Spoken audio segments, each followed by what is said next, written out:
Bom dia, porque eu não falei ainda para você, né? Espera que eu derramei um pouquinho de água aqui. Amém, glória a Deus. Quem está feliz? Quem não está, vai ficar, amém? Vai ficar, porque o Senhor está nesse lugar. Abra a sua Bíblia, nós vamos continuar adorando a Deus, no Salmo número 40. Enquanto você está abrindo, e eu também. Pronto, eu quero passar alguns recados, reforçar, né? Alguns recados dos que foram passados para nós aí. Nós temos um aplicativo, irmãos, na Igreja Resgate, onde tem todas essas informações e muito mais, viu? Você pode baixar, é gratuito no seu celular, e aí você fica sempre muito bem informado, muito bem informada, né? Informado de tudo que acontece na igreja, amém? Deixa eu passar para você, só reforçando aqui 3 avisos, rapidamente. O primeiro deles é o Open Heavens. Open Heavens é céus abertos, né? Um congresso que nós já temos realizado há alguns anos aqui na igreja, e é bênção nas nossas vidas, né? Como é um congresso e tem toda uma logística, tem gastos, precisa fazer a inscrição. Então você que quer participar, corra, acho que já entrou no segundo lote, né? Já passou o primeiro lote, já temos algumas pessoas inscritas, mas falta você. Então corre lá pegar informações no quiosque, eu quero participar. É um congresso onde nós temos ministrações que vêm do céu, né? O nome já diz, né? Céus abertos, é o céu se abrindo sobre as nossas vidas, para nos abençoar, para trazer revelações do alto, amém? Então corre no quiosque e faça a sua inscrição, ou ligue aqui na igreja durante a semana. Dia 30/9, é sexta-feira que vem. Quando eu falei? Sexta-feira que vem, 8 da noite. Sabe o que nós vamos ter aqui? Sabe, Davis? Glória a Deus, primeiro culto dos homens. Glória, dá uma salva de palmas, Senhor. A gente só escuta anunciar aqui, culto das mulheres. Sexta-feira, culto das mulheres, traga uma amiga. Então, culto dos homens, traga um amigo. Convida o seu amigo de trabalho, seu vizinho, seu parente. Traga para o culto. Sexta-feira, às 20 horas, vai ser o nosso primeiro culto, né, Bispo Alex? Dos homens. Vai ser uma bênção, amém? Então, os homens aí, estão todos convidados. E a festa na fazenda, irmãos, que está chegando, só que precisa adquirir um convite. Eles são limitados, por questão de número mesmo, né? No local, de mesas e tudo mais. Então, você que quer participar, a festa na fazenda tem comidas típicas, tem apresentações, né? É um momento de estarmos juntos em comunhão, comendo também, né? Nos divertindo. Então, procure também ali no quiosque, falar, eu quero ver uma mesa para 4 pessoas, para 6 pessoas, para 8 pessoas, para 20 pessoas, sei lá, né? Vai procurar também no quiosque, amém? Festa na fazenda. Amém. Eram esses os recados. Eu peço que você se levante. Amém? Vamos ler a palavra do Senhor. O Salmo de número 40, o rei Davi escreve assim, versículo 1. Estamos juntos aí?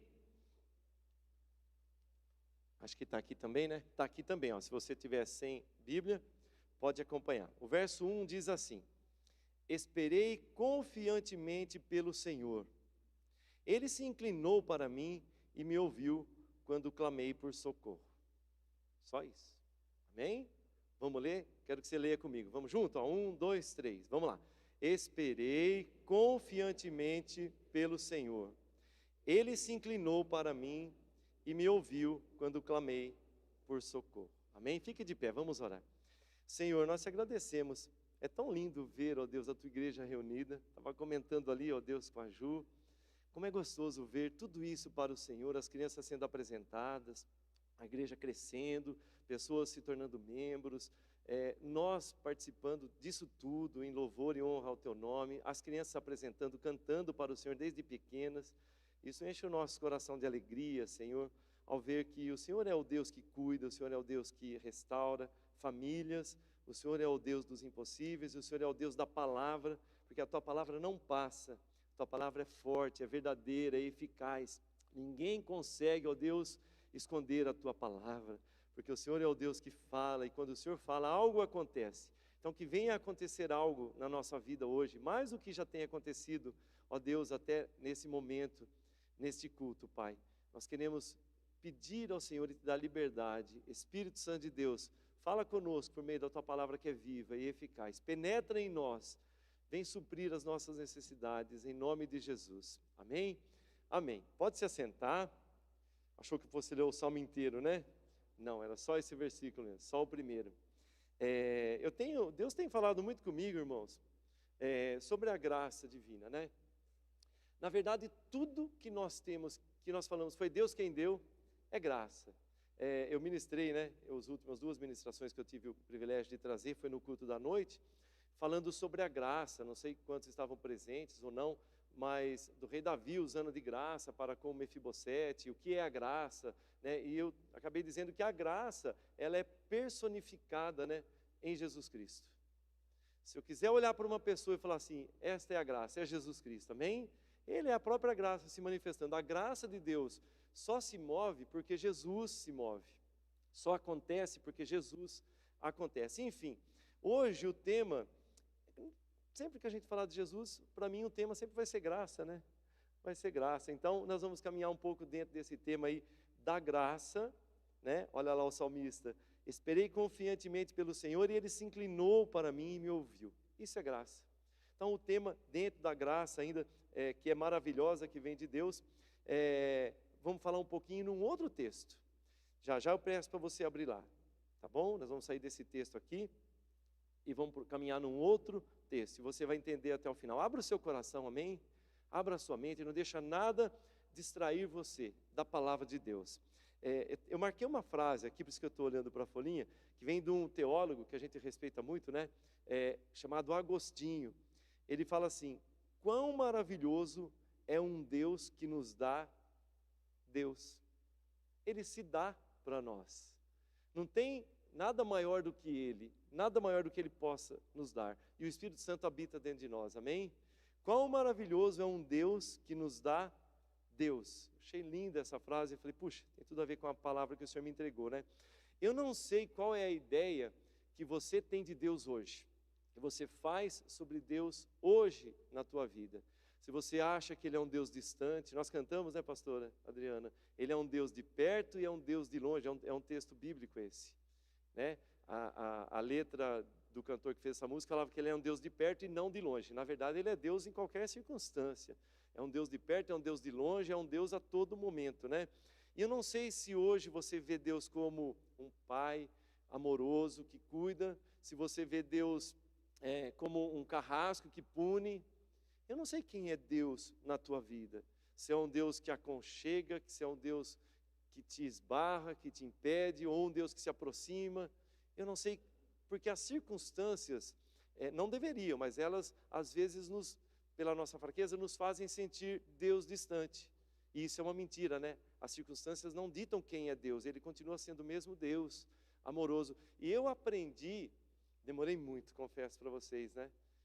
Para aprender a ver Deus como um pai. Deus é pai. E olha, quantos pais nós temos aqui, eu sou um deles, né? Eu não sei se eu estava mais nervoso hoje, de eu ter que pregar a palavra ou de ver a Gabi cantando aqui em cima. Primeira vez. Como pai, né? Ah, Senhor, ajuda. Não sei se eu orei mais pela palavra ou por ela. Quem é pai entende bem isso. Quem é mãe, eu falo pai, irmãos. Eu estou falando aqui de Deus, pai. Mas pai e mãe juntos. É ou não é? E quando o salmista fala aqui, né, ó, esperei confiantemente pelo Senhor. Não é assim que nós agimos como filhos? Aqui nem todos são pais, mas todos somos filhos.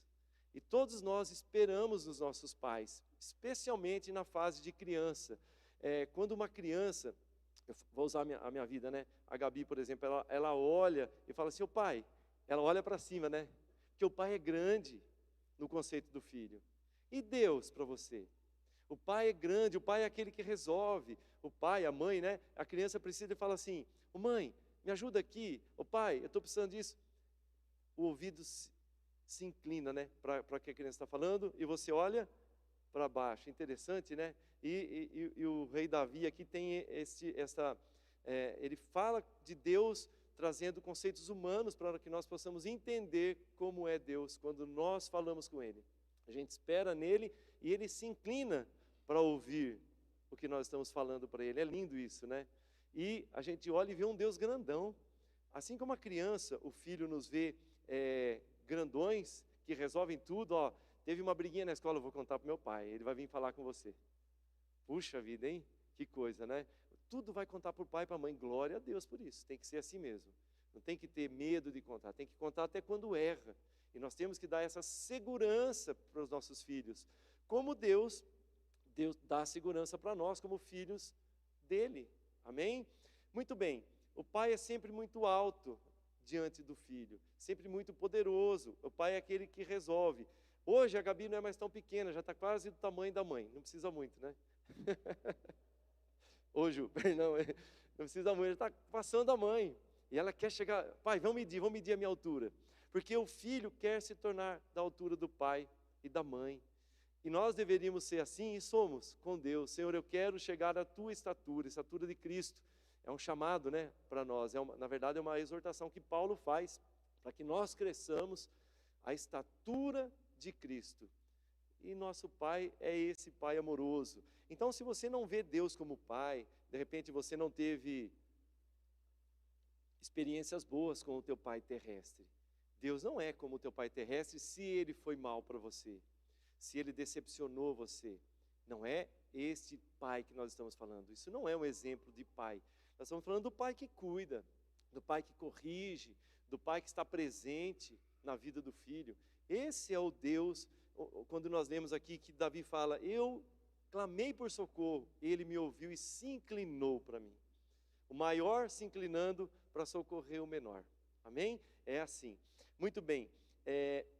Dizer que Deus se inclina para nos ouvir, como o rei Davi disse, e ele se inclina, viu, para nos ouvir e para nos atender, é dizer que Deus nos ama, que ele tem interesse em mim, ele tem interesse na sua vida, em te fazer próspero em todas as áreas, em te fazer feliz.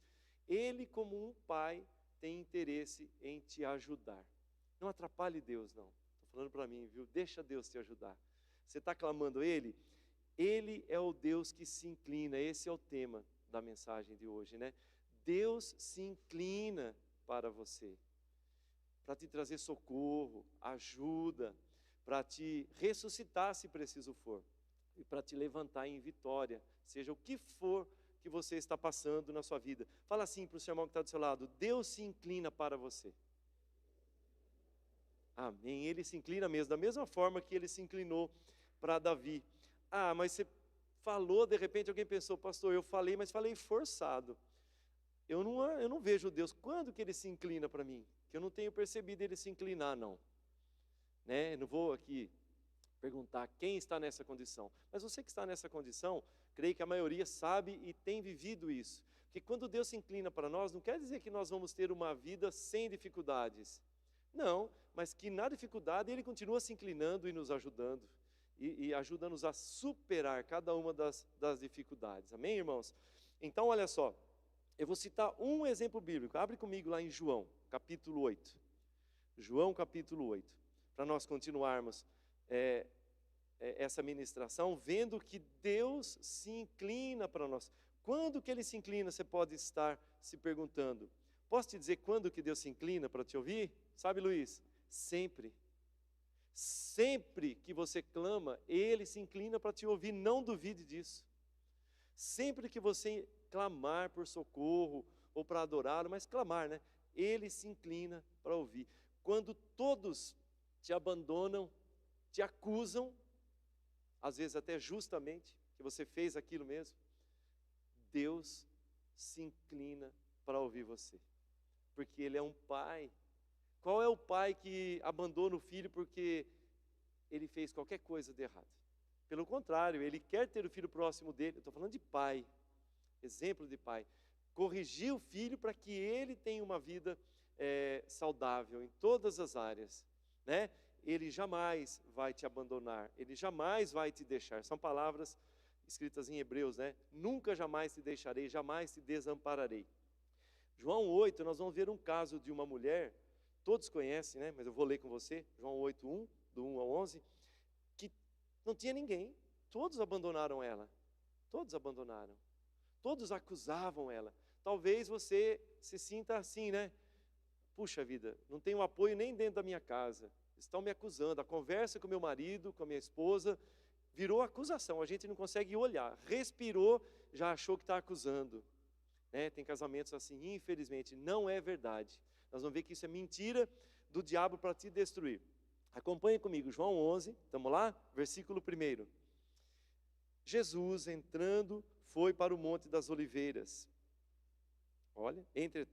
Jesus, entretanto, foi para o Monte das Oliveiras. De madrugada, voltou novamente para o templo, e todo o povo ia ter com ele. E assentado, os ensinava. Muito bem, eles estavam estavam em plena festa dos tabernáculos. Se você ler João 7, você vai ver isso, né? E Jesus, então, se retira no monte. A Bíblia não diz, mas eu tenho certeza que ele foi orar. Alguém duvida que ele foi orar? Ele foi orar, ele é um homem de oração, né? A Bíblia não diz aqui, só diz que ele se retirou para o monte, ela foi para o Monte das Oliveiras, e de madrugada ele volta para o templo e começa uma aula bíblica matinal. Começou a ensinar uma aula bíblica, como se fosse domingo de manhã aqui, uma aula bíblica matinal. Esse é o cenário, né? Porque eu vou falar daqui a pouco. Vamos lá. Verso 3. Os escribas e fariseus, sempre, né? Trouxeram à sua presença uma mulher surpreendida em adultério.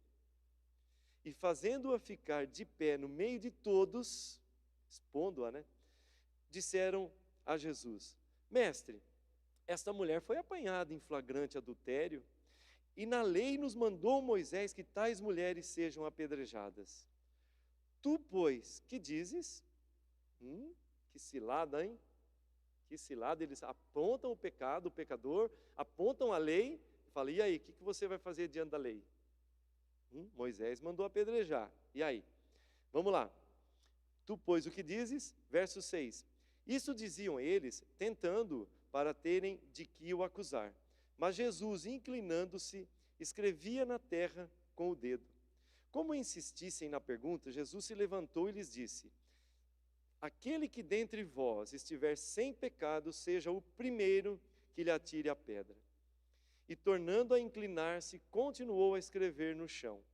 Mas ouvindo eles esta resposta e acusados pela própria consciência, foram se retirando um por um, a começar pelos mais velhos até os últimos, ficando só Jesus e a mulher no meio onde estava.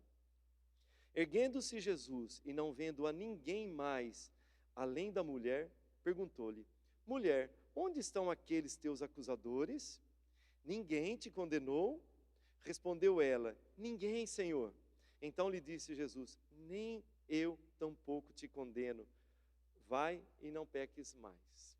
Amém? Eu quero caminhar com você. Fala para você mesmo assim, na sua mente: Deus se inclina para mim. Quiser falar alto, fala: Deus se inclina para mim. Deus se inclina, da mesma forma que Ele se inclinou para socorrer esta mulher. Vamos caminhar aí, vamos lá. Entra comigo no cenário bíblico aqui. Entrou? Conseguiu visualizar essa cena desse texto que nós lemos hoje? Está lá uma mulher adulterando, sozinha. Alguém adultera sozinho, irmãos? Fala para mim, alguém adultera sozinho? Não. Tinha alguém com ela na cama, cometendo adultério. Um homem. Amém? Esse detalhe faz diferença, é importante. Vozes gritando: Ei, ei, sua prostituta, diz a Bíblia, né? Sua prostituta, você pensa que você é quem? Arrancam a mulher, mal se veste, eu imagino ela com pouca roupa, e levam-na pelas ruas de Jerusalém. Os cachorros começam a latir, os galos param de cantar, assusta a cidade, as mães tiram as crianças da frente, escondem os olhos das crianças, para não ver aquela cena, uma mulher flagrada em adultério. Não é comum hoje não, viu? Acontece muito, mas não era para ser comum no meio da igreja falar: houve um adultério. Não é comum. É escândalo. Naquela época era muito mais. Mas entra nessa cena, as mães tirando os filhinhos, as crianças de perto, os pais: filho, não olha, nossa, agora a coisa entortou aqui, hein? Ficou feia. Vamos ver o que vai acontecer. Os escribas e fariseus arrastando essa mulher, saindo com ela e entrando no templo, onde estava Jesus dando uma aula tão gostosa. Eles entram para atrapalhar essa aula bíblica de Jesus, né? Os donos de comércio olhando pelas suas portas: nossa, o que está acontecendo? Não é assim que a gente faz? Aconteceu alguma coisa, né?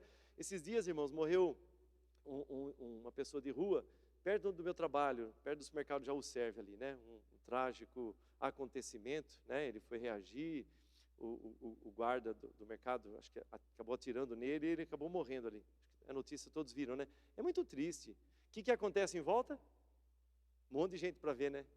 Imagina esse escândalo aqui, todo mundo querendo saber o que estava acontecendo, quem era aquela família, coitada daquela mulher que foi traída, ou daquele homem, uma família destruída, tudo novo. E essa mulher sendo exposta. Tudo errado. Jerusalém tornou-se um júri, toda Jerusalém, e apontando o dedo e já dando o veredito. Culpada. Quem sabe você não tem vivido assim, né? Ou já viveu, ou está passando por uma situação onde você olha e fala assim, quem vai me ajudar? Não é o Chapolin Colorado, não. Quem poderá me defender, né? Não é o Chapolin Colorado, não.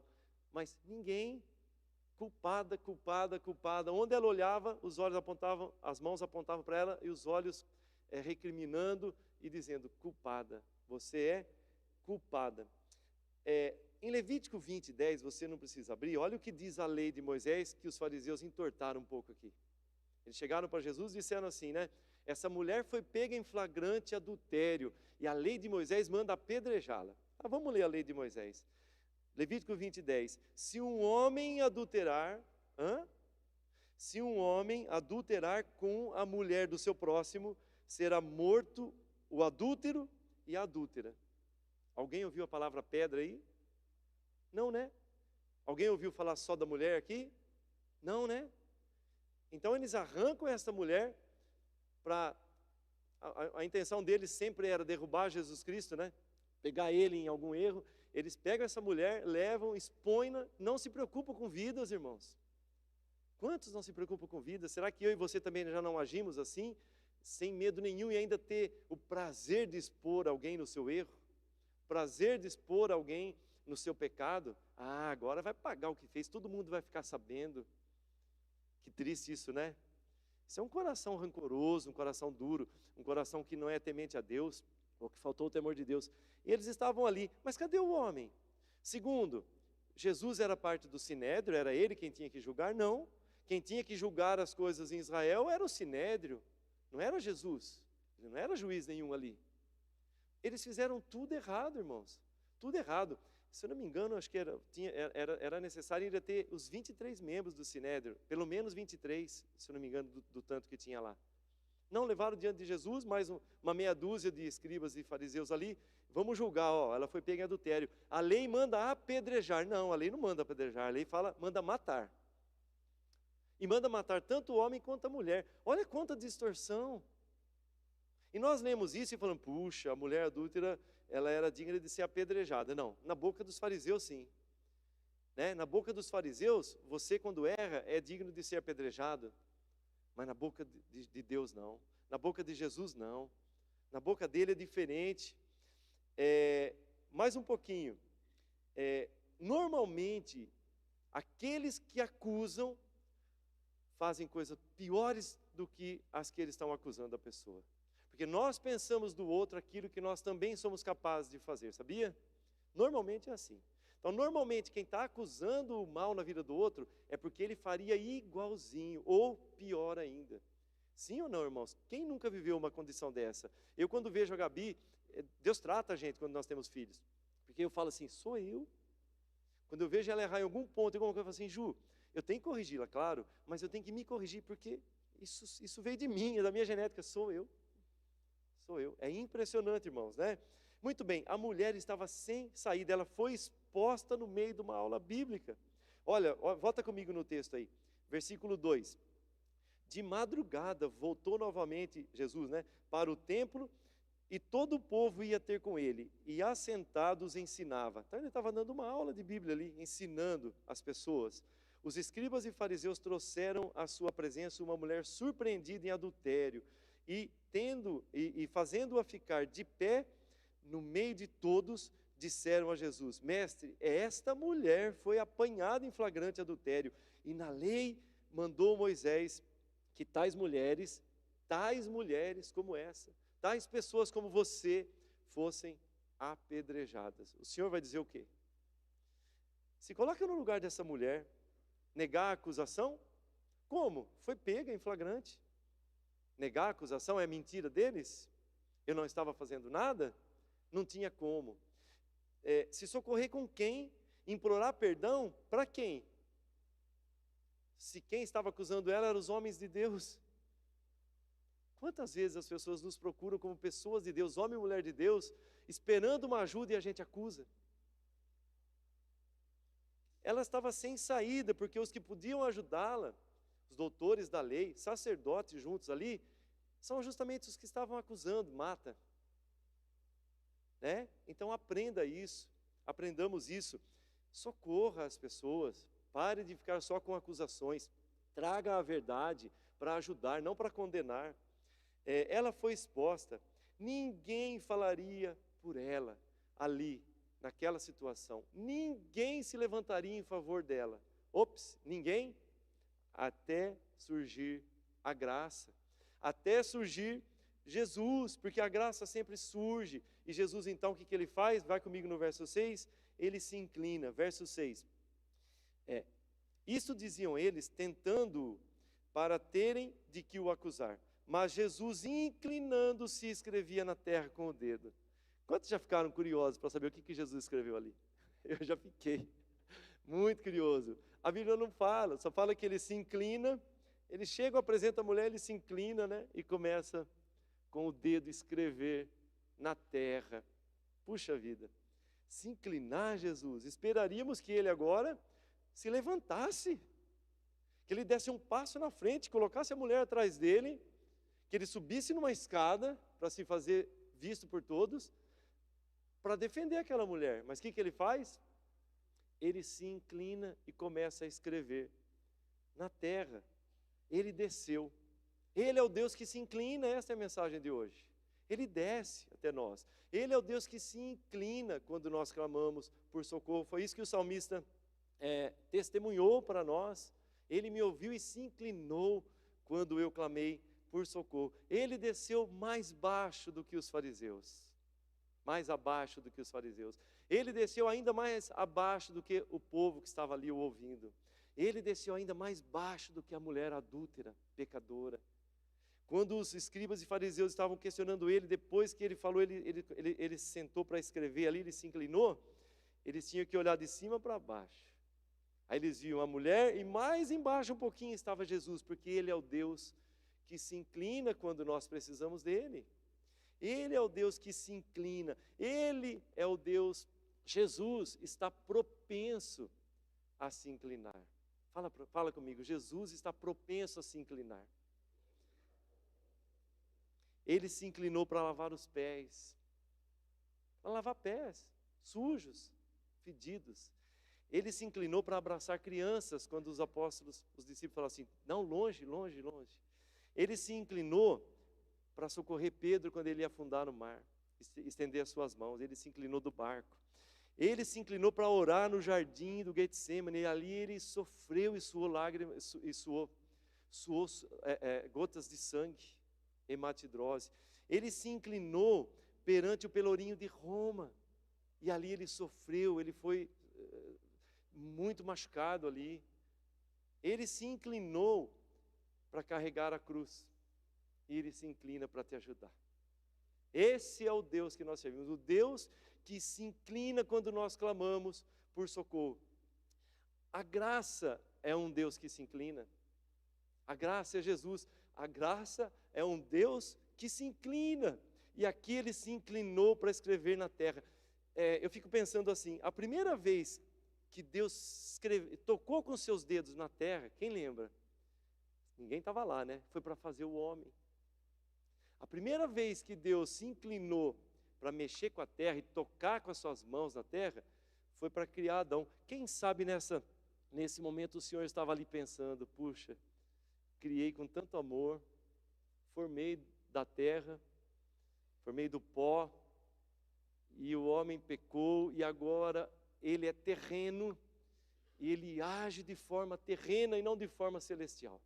Ele acusa, ele condena, ele está nas mãos do diabo. Quantas coisas Jesus deve ter pensado ali? Não sei, né? Eu fico imaginando, irmãos, não está na Bíblia, né? Mas talvez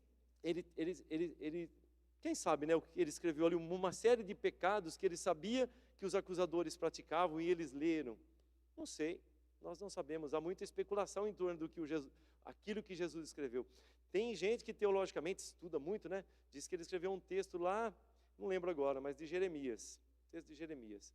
Muito interessante. Eu li ele, mas falei, não vou falar disso, não marquei. Mas buscam textos bíblicos para falar, Jesus escreveu isso. Tudo leva a crer que foi isso. A verdade é que ninguém sabe o que ele escreveu. Será que ele escreveu para a mulher assim, os teus pecados são perdoados? Não sei. Mas o que eu sei é que seja o que for que ele escreveu ali, ele escreveu uma nova história na vida daquela mulher.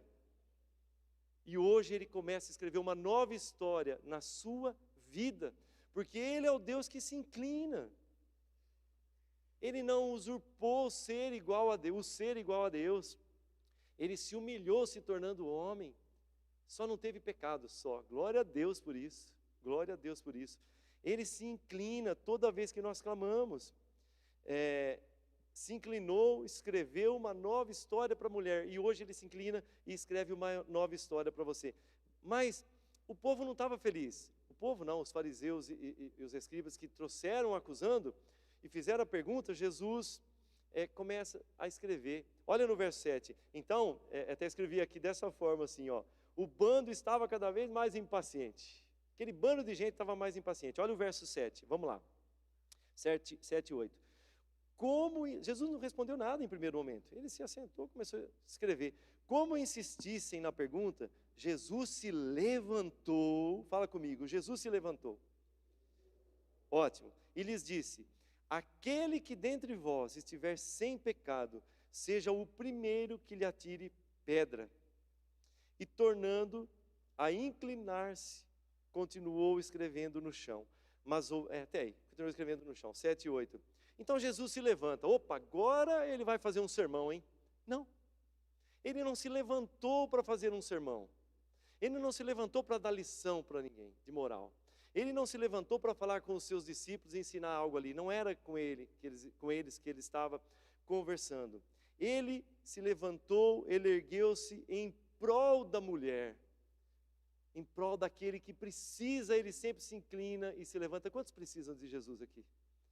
Ele se inclina em prol, em favor. Olha, graça, favor, né? Não merecido. Quando todos te acusam e dizem culpado, ele se levanta para dizer, para te defender, em seu favor. Ele colocou-se entre aquela mulher pecadora e os seus acusadores. E ele continua fazendo a mesma coisa. Ele é especialista em fazer isso. Ele faz isso, ele fez isso com a mulher. Ele faz isso comigo e com você todos os dias. Ele se coloca contra o acusador, que nós vamos ver já já, Satanás, e nós, o acusado. E ele nos defende. Ele não nos desampara. Aleluias! Esse é o Deus que nós tememos. Verso 9, vamos ver o que aconteceu. Mas, ouvindo eles esta resposta, e acusados pela sua própria consciência, foram se retirando um por um, a começar pelos mais velhos até os últimos, ficando só Jesus e a mulher no meio onde estava. Você está comigo na cena bíblica aí? Dá para imaginar agora? Todo mundo se retirando. Sabe por quê, irmãos? Eles estavam ali com pedras nas mãos. Com tanta raiva no coração, que alguém deve ter machucado a mão de tanto apertar a pedra, doido para atacar na mulher. Porque quem está com raiva de alguém é assim, ele se fere. A raiva não produz nada de bom em quem está sentindo ela. Ela machuca. Ela em vez de fazer a pessoa crescer, a pessoa regride em vez de progredir na sua vida. A raiva não é um sentimento. A Bíblia nos diz para não alimentarmos nenhum sentimento de mágoa ou nenhuma raiz de amargura, de raiva no nosso coração. Então, as pessoas estavam ali prontas, com pedras nas mãos. A lei mandou tacar pedra? Não. Mas a pessoa que está enganada acredita no engano. Se os mestres da lei que estão dizendo que mandou apedrejar, tem que apedrejar. Mas cadê o homem? Percebe que estava tudo errado, uma cena armada para tirar uma vida, para tentar expor Jesus. O que é que ele vai fazer diante da lei de Moisés? E que sabedoria, hein? Se fosse eu, ela fala assim, e agora? Deixa eu consultar a lei. Não, peraí. Se está escrito na lei, então taca a pedra. Será que eu faria isso? Está na lei, né? Quem sou eu para ir contra a lei? Jesus não responde dessa forma natural, porque Ele é o Deus sobrenatural, Ele tem respostas. Ele sempre tem uma resposta certa. Ele não falou nem que sim, nem que não. Quem não tem pecado dentre vós, toma a frente e taca a primeira pedra nela. Os mais velhos pecaram mais, né? Viveram mais. Até os mais novos, dos mais velhos aos mais novos, foram jogando as pedras. Você consegue imaginar uma trilha de pedra agora ali? E Jesus olha, tem mais ninguém ali, só ele e a mulher. Aí ele diz no verso 10, né? Mulher, onde estão aqueles teus acusadores? Ninguém te condenou? Queria que você parasse para pensar um pouquinho nessa frase aqui. Onde estão os teus acusadores? Você tem vozes na sua mente que te acusam? Eu tenho, elas tentam vir. Elas vêm, na verdade. Elas vêm. Vozes que te acusam, dia após dia, minuto após minuto, às vezes. Momentos que você fala assim, puxa vida, eu estou tão bem. De repente vem alguém e fala assim, você não é bom o bastante. Desiste, você não vai chegar lá. Você não é um bom pai, você não é uma boa mãe, você não é um bom filho, você não é um bom esposo, você não é uma boa esposa, por que você foi se casar? Deveria ter ficado solteiro, solteira. Vozes que acusam. Você é um mentiroso, você é um adúltero, você não presta, você acha que Deus se importa com você. Vozes. Jesus se levanta e fala para ela, cadê as vozes que te acusavam? Ninguém te acusou? Sabe por quê? Porque quando Jesus se levanta, nenhuma voz acusadora é mais forte do que a voz daquele que está a seu favor. É a voz de Jesus. E as acusações desaparecem. E as acusações vão-se embora. Quem é esse patrulheiro da moralidade que insiste em nos derrubar, em nos acusar, em nos condenar? E ele não cansa. Todos os dias, o objetivo dele é matar, roubar e destruir. Roubar, matar e destruir. Lá em Apocalipse 12, eu vou ler para você, não precisa abrir, versículo 9 e 10, Apocalipse 12, 9 e 10, diz assim, e foi expulso o grande dragão, a antiga serpente, que se chama Diabo e Satanás, o sedutor de todo mundo. Sim, foi atirado para a terra, e com ele os seus anjos. Então ouvi grande voz do céu proclamando, agora veio a salvação, o poder, o reino do nosso Deus e a autoridade do seu Cristo, pois foi expulso o acusador de nossos irmãos, o mesmo que os acusa de dia e de noite diante de Deus. Essas vozes são demônios, irmãos, te acusando. Você não criou bem os seus filhos. Olha só, se desviou dos caminhos, se envolveu até com droga, na prostituição. Não aceite essas acusações. O acusador é especialista em acusar, mas o Espírito Santo vem para convencer, é diferente. Da justiça, do pecado, do juízo, para que você, para te restaurar, te resgatar. O acusador não, ele tem um objetivo, matar, destruir seus sonhos, sua vida, roubar sua paz, sua família. E essas vozes de acusação vêm sobre nós. Mas volto a dizer, há uma voz mais forte do que as vozes que nos acusam, e é a voz daquele que nos defende, que é Jesus. Ele se inclina quando nós clamamos, e ele se levanta, e a voz dele expulsa todos aqueles que estão nos acusando. Não aceite a acusação, porque Jesus Cristo se inclinou, ele se inclinou, ele é o Deus que se inclina. Ele se inclinou o suficiente para dormir numa manjedoura. Ele se inclinou o suficiente para trabalhar numa carpintaria. Deus todo, nós não estamos falando de alguém, gente, comum. O Deus Todo-Poderoso que nasceu, cresceu, precisou ser cuidado. Ele se inclinou o suficiente para dormir num barco pesqueiro. Ele se inclinou o suficiente para estar no meio de nós, trapaceiros, mentirosos, no meio de leprosos da época, de doentes, do aflito.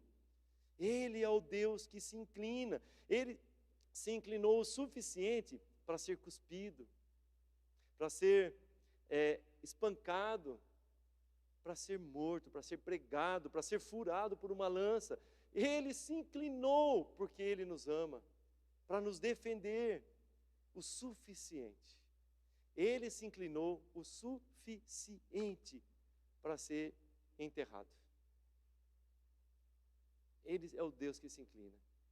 Não dava para se inclinar mais ainda, Ele foi sepultado.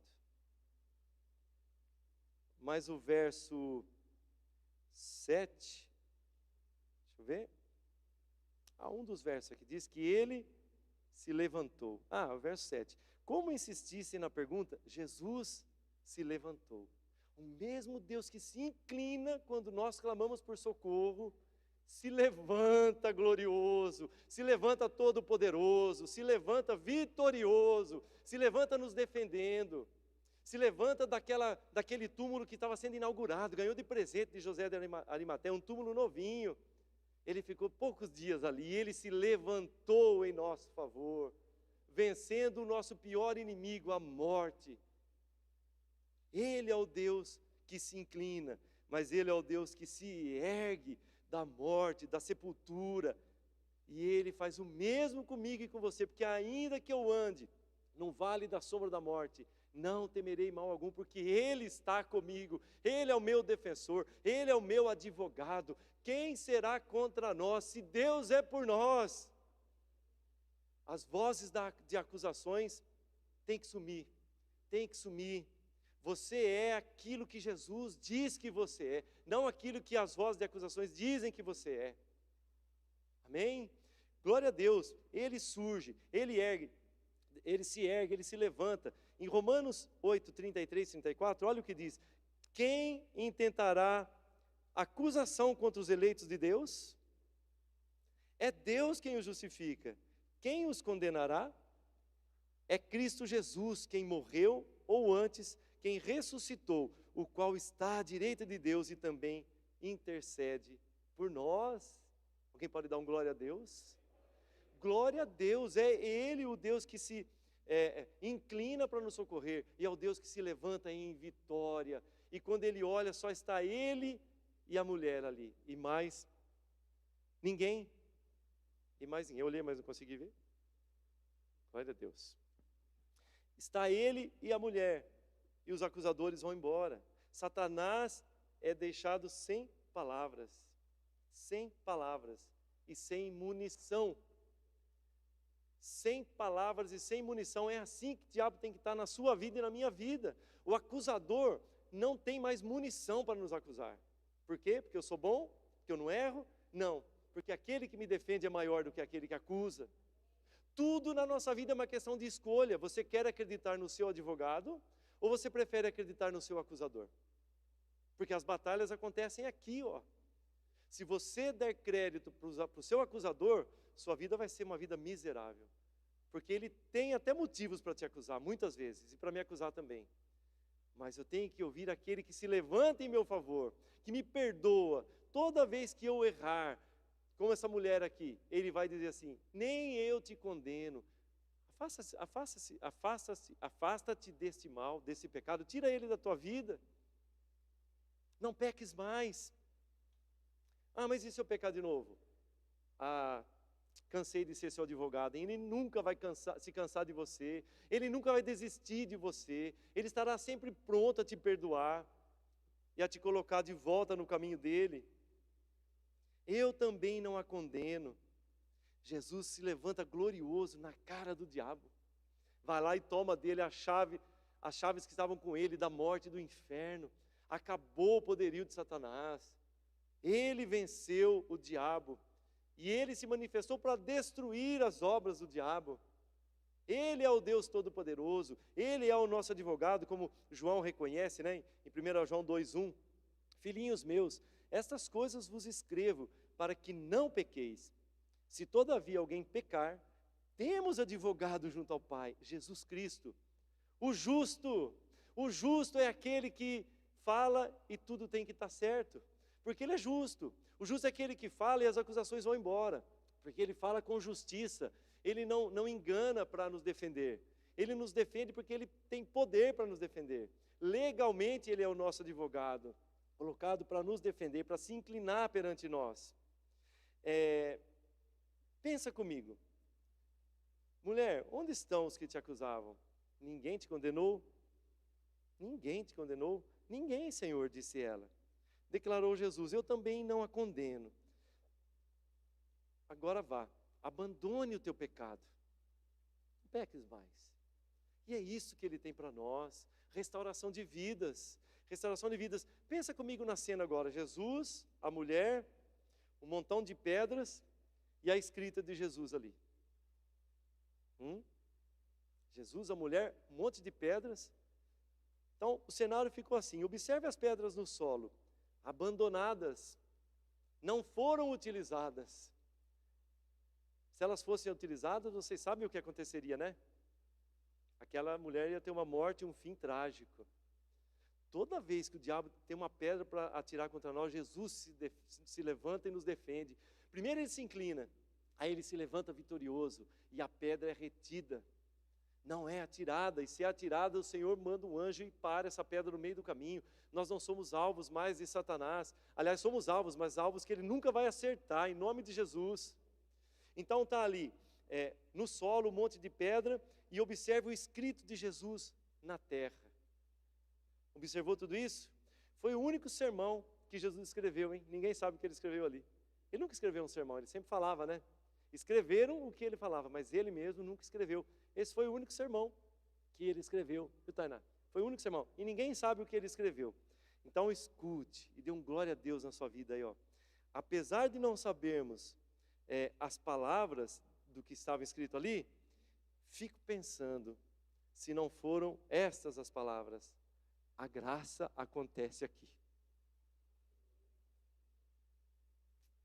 O que você está passando na sua vida? Vamos deixar a graça acontecer aí? Você vai ver um montão de pedras e de acusações, e você limpo, puro. E as acusações ficam no passado, na verdade ficam enterradas no mais profundo abismo, porque Ele é o Deus que diz isso. Talvez Ele tenha escrito, né? A graça acontece aqui. Por quê? Porque eu sou a graça, eu estou aqui, e eu vou manifestar a graça, e Ele quer manifestar-se na sua vida. Vamos encerrar. Volta comigo no Salmo 40.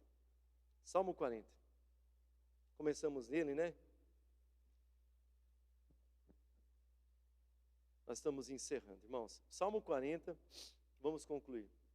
Eu gosto dessa imagem, né? Apresentada pelo rei Davi, personificando Deus, né? Como quem é pai sabe muito disso, quem é mãe, né? O filho chama, oi filho, você pode estar com sono, você que é pai e mãe, você pode estar exausto, é a hora que você conseguiu sentar para relaxar um pouquinho, o filho chama. O que você faz? Você vai atender, você escuta, você não finge que não escutou. Pastor Elaine, está assim, o bispo Alex, porque nós amamos os nossos filhos, queremos vê-los bem. E esta imagem, eu amo essa imagem que o rei Davi traz, né, para nós aqui. Vamos lá de novo. Salmo 40, verso 1. Esperei confiantemente pelo Senhor, Ele se inclinou para mim e me ouviu quando clamei por socorro.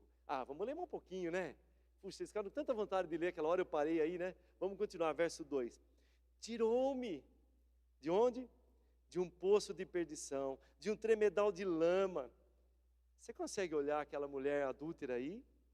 Você consegue olhar a sua vida aí, de onde o Senhor te tirou? Ele não só ouviu a sua oração, a graça vai além. A graça quer fazer uma obra completa. Como eu disse no outro dia, né? A graça é a obra-prima de Deus. Dentre todos os atributos de Deus, né? A sua graça é a melhor invenção de Deus, é a graça dele. Porque ela vai além. O salmista diz assim, Ele me ouviu, Ele se inclinou para mim. Tá bom, ouvi, mas Ele vai fazer algo, porque a graça se move. Olha a vida dessa mulher, olha a sua vida, olha a vida do salmista. Tirou-me de um poço de perdição, de um tremedal de lama. Mais ainda, puxa vida, eu não tinha solo, Ele me colocou os meus pés sobre uma rocha, Ele me firmou os passos. Vai e não peques mais, vai e não peques mais, tenha uma vida agora sobre a rocha. E me pôs nos lábios um novo cântico. Ele começou a escrever uma nova história na vida daquela mulher. Ele começou a escrever uma nova história na tua vida. Onde foi que você saiu dessa história? Volte hoje. A graça de Deus está presente, porque Jesus está aqui. E Ele quer firmar os seus pés sobre a rocha.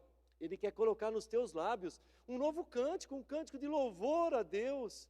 Um cântico de uma história linda, dentro da sua família, no seu trabalho, onde quer que você esteja. Esse é o Deus que se inclina e que se levanta glorioso, poderoso, defensor, que ninguém resiste. Ele é o teu Deus. Este é o teu Deus. Amém? Glória a Deus. Eu quero encerrar lendo o último texto com você. Coloque-se de pé. Vai falar mais um pouquinho do que ele faz. Você não precisa abrir a Bíblia, não. Coloque-se de pé, eu vou lendo aqui, quero ministrar a tua vida. Amém? Está no Salmo 13. Diz assim, o Salmo 13. Feche seus olhos. Eu falo, fique em pé, né, irmãos? É por hábito, né? Se você preferir ficar sentado, eu gosto muito de ficar sentado, às vezes, contemplando a face de Deus, eu não me distraio, né? Se eu estiver de pé, eu tenho uma tendência de distrair mais facilmente. Fique do jeito que você quiser, mas fique na presença de Deus. Esquece quem está do seu lado. Fique na presença de Deus. Se você quiser, feche os seus olhos. Se você não quiser, não feche os seus olhos. Sabe, na presença de Deus nós somos livres. Na presença de Deus nós somos livres. Então fique completamente à vontade. Mas escute isso. Deixa Deus falar mais um pouquinho ao teu coração antes de você viver o teu domingo, almoçar com a família. Amém? O Salmo 113 diz assim: Aleluia, louvai servos do Senhor, louvai o nome do Senhor. Talvez você pense, né? Louvar a Deus, tem motivos? Estou pior do que essa mulher que foi pega em flagrante adultério. Bendito seja o nome do Senhor, agora e para sempre. Do nascimento do sol até o seu se pôr, né?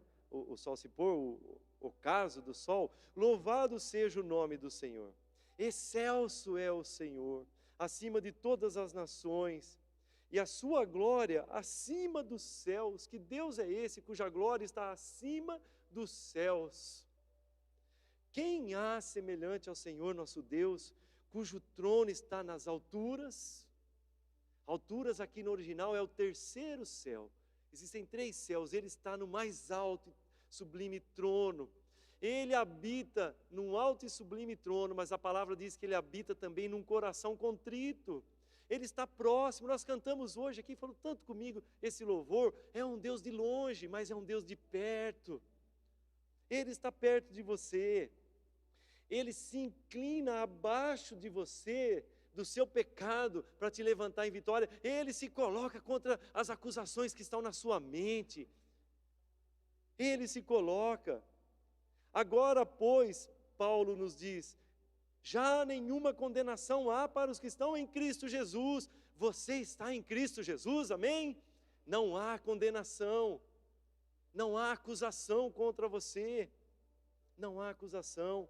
O salmista continua dizendo assim, que se inclina, vou ler o versículo 5 de novo, quem há semelhante ao Senhor nosso Deus, cujo trono está nas alturas, que se inclina, olha outra vez, para ver o que se passa no céu e sobre a terra. Ele ergue do pó o desvalido e do monturo, do montão de lixo aí, o necessitado, para o assentar ao lado de príncipes, sim, com os príncipes de seu povo.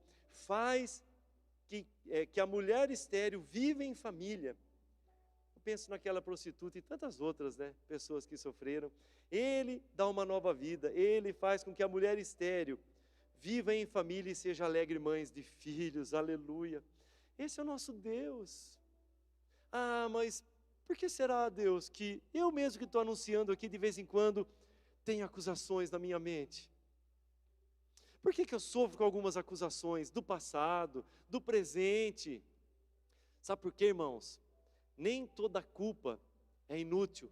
O Senhor usa a porção, a medida exata de culpa, porque senão nós iríamos nos perder dele.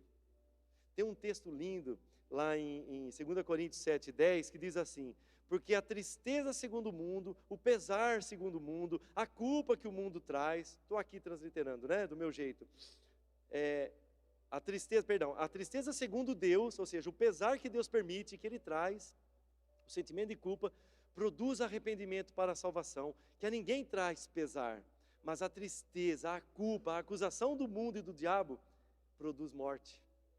Então, nos sentimos um pouquinho a acusação, é enxergar o erro, porque nós erramos. É normal que você sinta um tantinho de culpa. Puxa, eu errei, eu estou me sentindo culpado.